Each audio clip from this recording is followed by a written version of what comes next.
This is probably the easiest protein coffee you could make. 2 ingredients, protein shake, espresso. Let's do it. Hello world. Today, I'm in St. Louis, Missouri. Never been here before. Few reasons I'm here. 1, travel experience, see the world. 2, this guy. It's my buddy Matt Vincent. Among many things, he's just a dope human being, and I know he loves coffee. That's very true. Typically though, from what I've gathered, you just drink black coffee, right? Just black coffee, yeah, man. Just keep it simple. That way I can drink coffee basically anywhere. Yeah. My coffee snobbery part has left the more that I've traveled. Okay. And I will happily take whatever black coffee is best available at the time. If it is lovely espresso, what a treat. But I've had lots of mornings of instant coffee with a spoon. Yeah, I feel that. If I'm drinking black coffee though, I don't know, I'm kind of weird. So I love black coffee, but I like it when it's hot. But today, dude, we're gonna make some cold coffee. I have my espresso machine. You're gonna be making the espresso. What? And we're gonna make a protein coffee. I'm gonna say having one of these machines has been slightly overwhelming of an idea for me for a while. So Okay, well this is perfect because this machine here is a really good beginner machine for somebody that may know about coffee but hasn't really made espresso before, because it's got everything built in that you need. Have you ever made espresso before? no, let's do it. Okay, perfect. Dude, I hate coffee snobs. Venti is large. No, Venti is 20. I don't hate coffee snobs. I respect the craft. Sure, I really respect the craft because there is a lot that goes into it, from the growing the coffee to the distributing to the cleaning. Everything about it, there's a ton that goes into it. And so I really do respect it.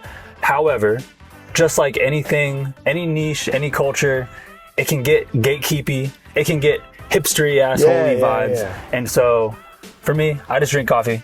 Like, I know I could be better at making espresso probably. I could do all the tools and distribution and all that stuff, but we're just keeping it easy today. All right. So this has a built-in grinder. Okay. So all we do, we're just pouring in the coffee here, which is already poured in. You just take this here, which is called the portafilter, and you push it till you hear 1 click, and then it's gonna automatically dose as much as you need. You know, man, I do appreciate all the sobriety of it, of fancy machines I've seen different places and anything else.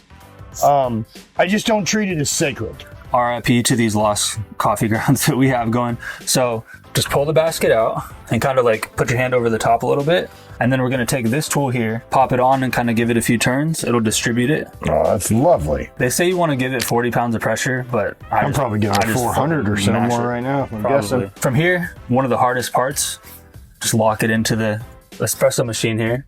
That's it, solid. Then we're gonna take our glass, my favorite cup. Oh, that's good fun. That comes, so fun fact about this skull cup, this comes from back in my partying days. This was a death shot glass that we would use. Oh no. So when you were trying to get fucked up, that's the shot glass you'd use. What was y'all's death shot?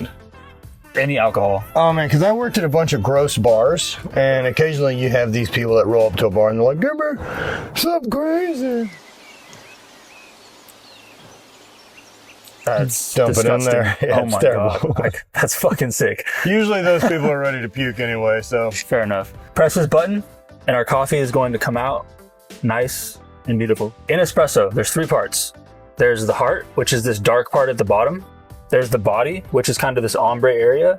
And there's the crema on the top, this little layer of like creaminess, deliciousness. It's what keeps all the flavor inside. Next thing we're gonna do, we're making a protein latte, essentially, right?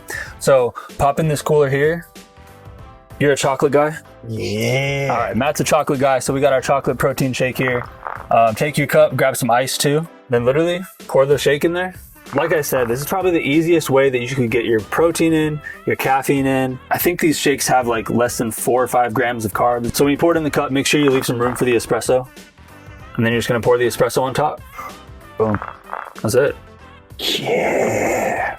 You can use any protein shake you want. The one we use has like 26 grams of protein, but typically I'll get like the one with 42 grams of protein just to kick it off. And I'm curious to see what your thoughts are. Oh, that's a lovely treat. It's solid, right? Yeah. Like, it's delicious. Cheers. Cheers on that. All right, Matt, we got our drinks. I want to chat with you. I want to connect. Let's chat. Let's do it.